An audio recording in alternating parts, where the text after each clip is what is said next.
Hello and welcome to your first week G Suite video tutorial.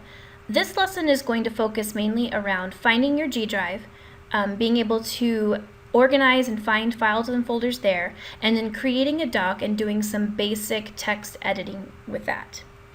As you can see, I'm just on a regular web page. You can be pretty much anywhere you want to be to start to find Google Drive because Google and G Suite are 100% online. You do not have to download anything from Microsoft Imagine. You don't have to have any special programs for this. It's all ready to go right on the internet, which is part of why it's based on the cloud. As you can see in this corner, I'm already logged in to my grantham.edu Gmail account. If you're currently logged into a personal Gmail account, you need to switch to your student one. When you try to access Google content in Blackboard, if you're logged into your personal Gmail account, it'll block you and it will send an error message and say you need to log in. If you happen to see that in either this course or if you take CS105 or some other computer science course, you might see the error message pop up. The number one and probably the 100% most correct thing to check is your Gmail, whether you're logged into your personal or your school. So assuming that you're logged into your school account right now, let's get started. You're going to go up to your address bar right here, turn that blue that selects all of the text, and we're going to replace that text by typing in drive.google.com.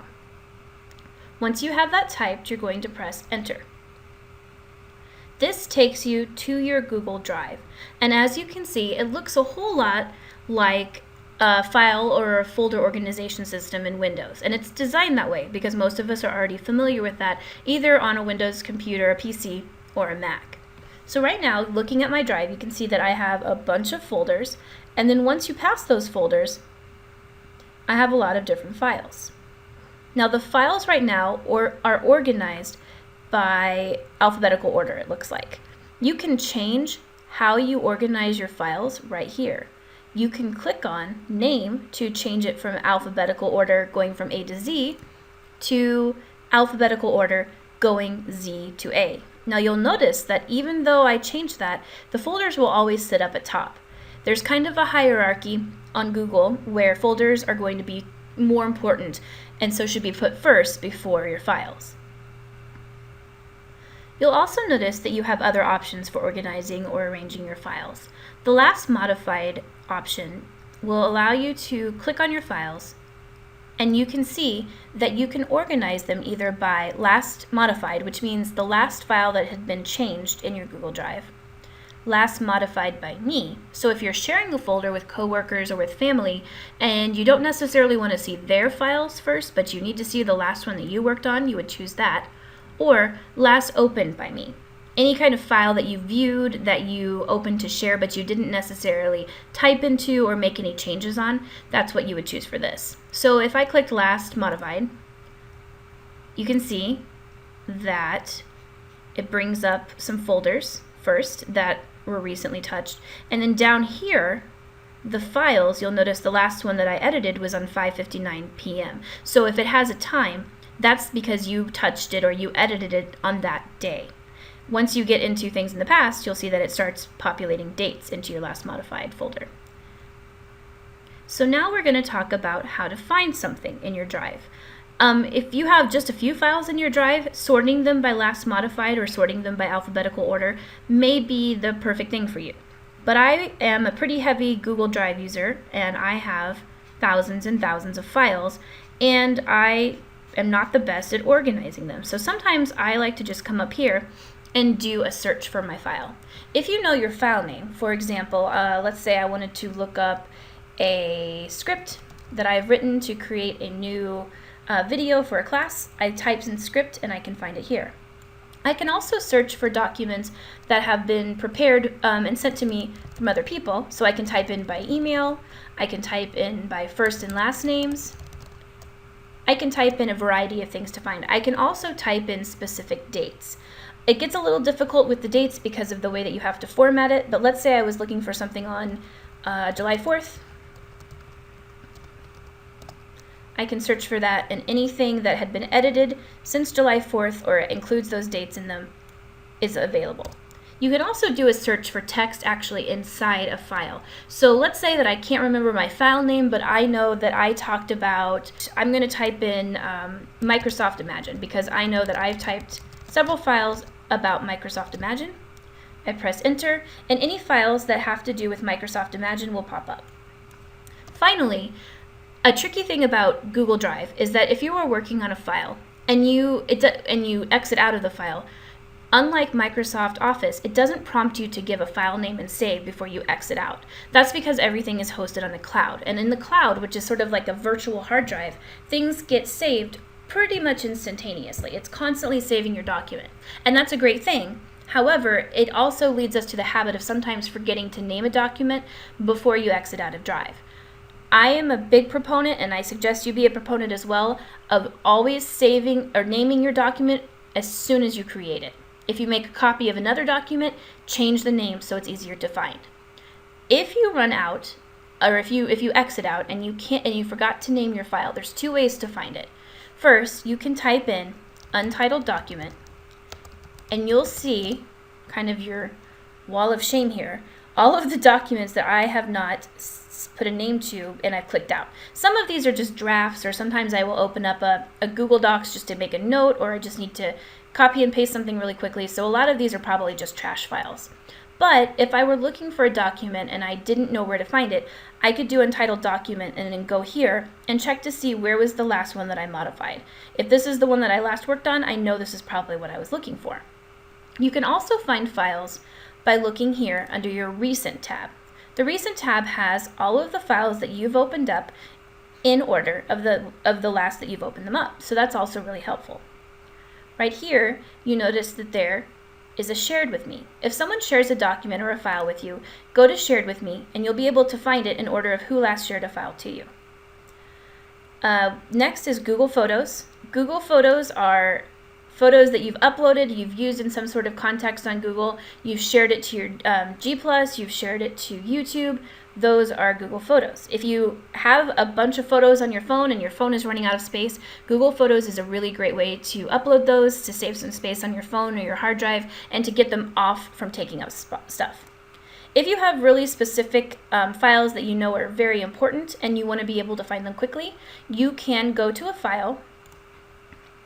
You can come down here and you can star a file, add star, and that means it's important. It's important enough to go here so you can quickly get to them.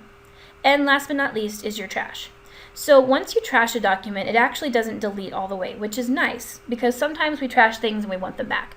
So Google automatically empties out your trash folder, I believe, every 3 or 4 months, or if you tell it to empty the trash. It doesn't automatically empty things quickly, but it takes some time and allows you to hold on to them. But if you have a huge file, maybe some music or some movies that you just wanted to store temporarily and then you put it in the trash, you need to empty your trash so your 25 gigs of free space is not being taken up.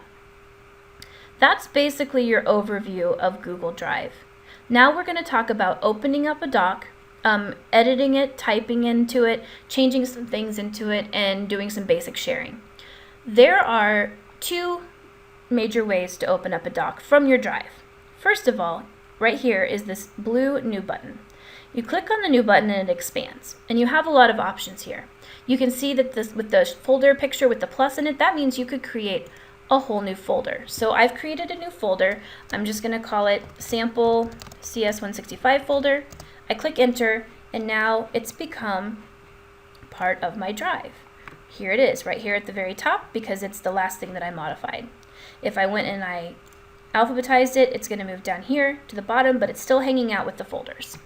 Going back up to that Create New, you can also create new files. So since this week is our first Google Docs week, I'll show you creating a brand new doc. You click here, and you have basically an empty document page. This will look pretty much exactly like a Microsoft Word page, but kind of stripped down. As you can see, there's not so many features, there's not so many bells and whistles, but you're basically just doing the same word processing as you would on a Word document. Immediately, you're going to come up here and save your work.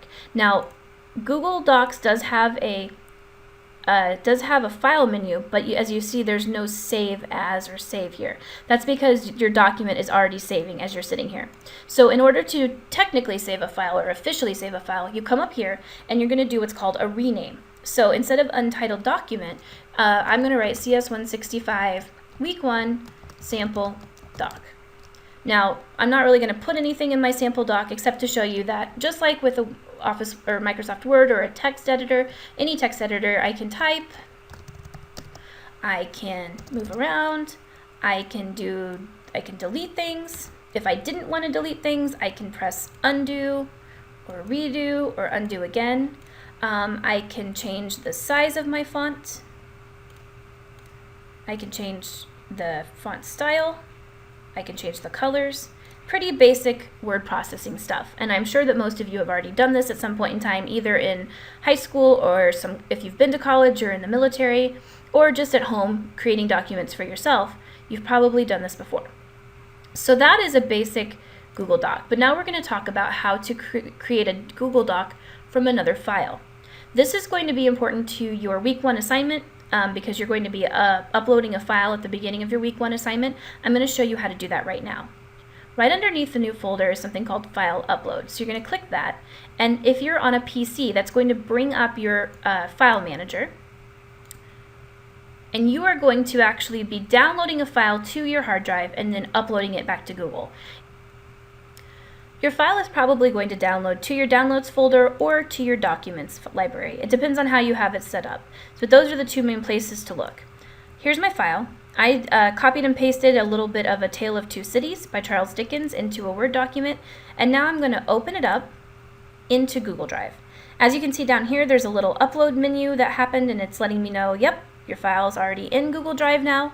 So you can click on this, and you're going to see a black screen. This is going to happen anytime you upload a document, and this isn't the actual word processing page. This is kind of a preview page for you. If you see black around the side of your document or your spreadsheet, you're still in preview mode. So here you've got some options. It says you can print it, you can download it back to your computer, you can move it around, you can share it, which we'll get to later, and here is where you're going to actually open it. So you're going to click on Open With. Now I've got a bunch of different third-party apps already downloaded to this account, but you're going to see probably just Google Docs, and that's what I want you to choose. So you're going to click on Google Docs, and you can see that your preview screen opens up to the actual word processing page. So here we have A Tale of Two Cities by Charles Dickens. As you can see, it's pretty much just a lot of text. There's a little bit of formatting going on, and not much else. So we're going to do some basic editing to make this a little bit easier to look at. So first thing I want to do is I want to get rid of these yellow highlights. Whoever was reading this online must have been inspired by this particular paragraph and decided to highlight it for something, but we don't need that. So in order to get rid of formatting or get rid of highlighting in color, you're going to select your text. You'll see up here that it's saying, hey, that text is yellow. So here you're going to click, and we're going to get rid of that. So here you have text. That's the actual letters of the text. Highlight is what's coloring over your text. You have to be careful to toggle to the correct one, because sometimes I've wanted to highlight something and I've turned the whole thing, red or yellow. You just have to switch back. You can always undo that and then come back here, go to highlight, and none is what you would want to do. It takes away all of your highlighting. The second thing that we're going to do is, I don't really love this font. It's fine, but I think we could probably do something a little bit more interesting. So I'm going to use Select All. You can either come here to your Edit button and do Select All, or you can press Control A. So right here where you see the word Calibri, this is your font menu. This gives you a humongous list of fonts that you can use. It already has a bunch of choices already loaded, but then you can also click More Fonts if you want to, and now you have thousands of fonts. You can also upload fonts, specialty fonts. If you've purchased something that you really love or you've made your own font, you can upload that into Google and use it as well. But we're just going to stick with something pretty simple here. Oxygen looks nice, so I'm going to click Oxygen, click OK, and now my font has all turned completely to Oxygen. Since I made my text a little bit smaller, it kind of left a little bit of space at the top, so I'm going to click up there. And now I'm going to start changing the font size a little bit. This is the title, so I want to make sure that this gets a little bit more attention so someone who's reading my doc knows what I'm trying to communicate. So I'm going to change the font size right here. This is your drop-down menu for font size. And I'm going to change it to 24, make it a little bit bigger. I want to make Charles Dickens a little bit bigger, but not too big because it's not the title, but he deserves a little bit of attention as well. So now I have, looks like 3 different font sizes going. I'm going to also apply some styling to my title. Microsoft Word has a gigantic amount of styling options.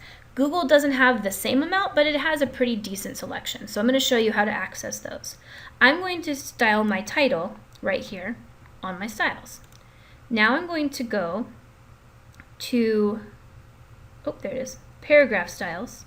And you'll see here I have kind of a smaller list than you would in Microsoft Word, but it's still pretty nice. So I'm going to go to title, I'm going to click apply title here, and that's going to make this even bigger. Now I could do a subtitle for Charles Dickens to kind of match it a little bit. I'm going to go back to my paragraph styles, go to subtitle, apply subtitle. And it kind of changed the font, but it looks pretty cool together. So that's a nice quick way to get some sort of professional looking styling without having to spend a lot of time, checking fonts, seeing if things look good together. Google's already done that work for you. So I've got a header right here. This kind of separates out the first part and the second part of this excerpt. So I'm going to apply a little header style to this just to make it a little bit more interesting. You can also, instead of going through the format menu, go right here. And it kind of shows you what those stylings are, or the different styling options are. So I think I'm going to do heading 1, and that looks good. It's bolded now.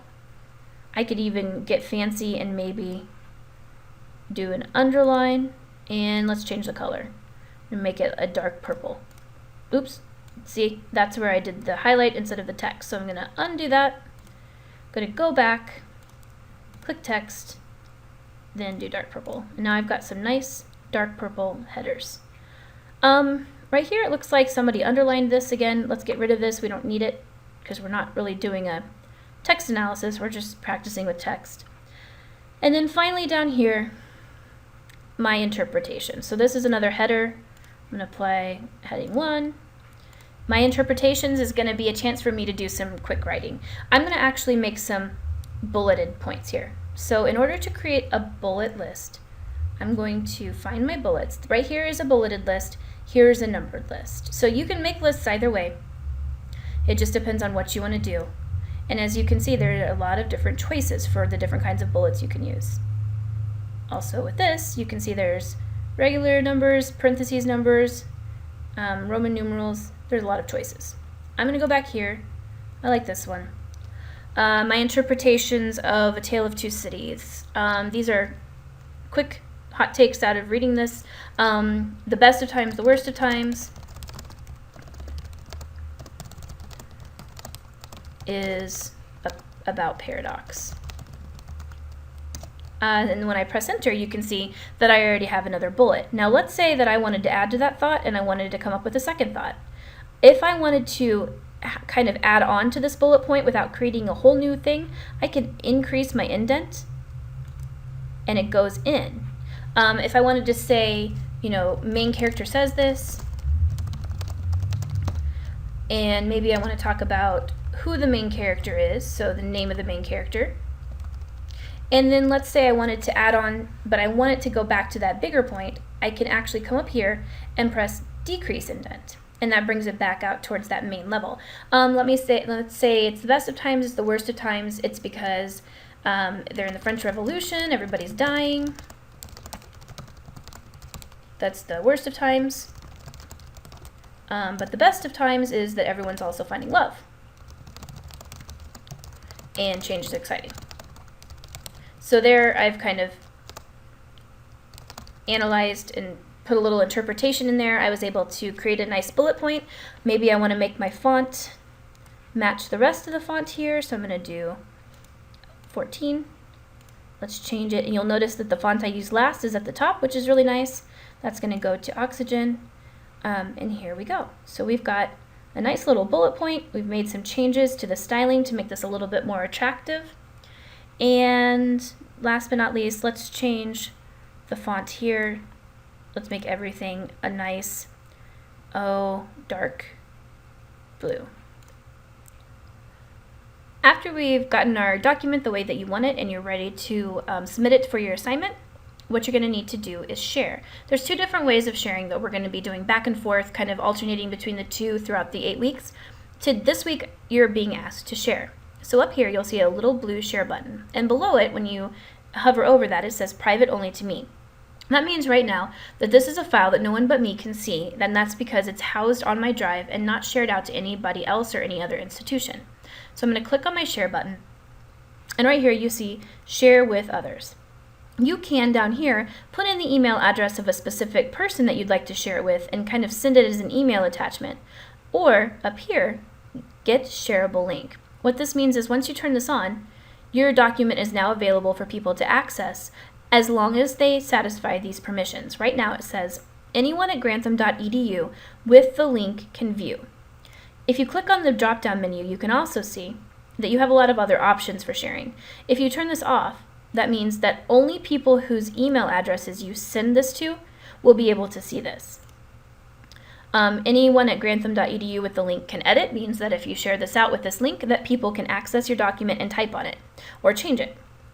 Anyone at grantham.edu with the link can comment means that people can see it and they can highlight parts of it and leave comments for you, but they can't change the actual content.